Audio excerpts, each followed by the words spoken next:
ఎంతవరకు అంతవరకే చూసుకోవాలి. నువ్వు మాట్లాడే తీరు, పద్ధతి మార్చట్లా నువ్వు. కానీ చిన్న పిల్లల్ని అంటున్నావు చూసావా? అసలు నువ్వు ఎప్పటికీ జీవితంలో ఒక తల్లిగా చెప్తున్నాను. అసలు ఏమైపోతావో గూడా చెప్పలేను నేను తెలుసా?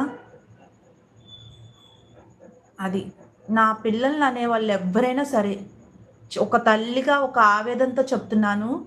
అసలు, అసలు ఇంక నా నోటి నుంచి ఆ మాట అనకూడదు గానీ, అసలు అసలు లేదింక అసలు అంతం లేని తిట్లనమాట అసలవి. తెలుసా?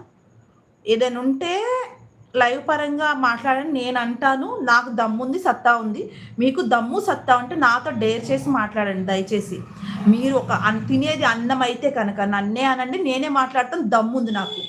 పిల్లల్ని అడ్డం పెట్టుకొని పిల్లల్నంటే గనక అసలు పుట్టగతులుండవు మీకు తెలుసా?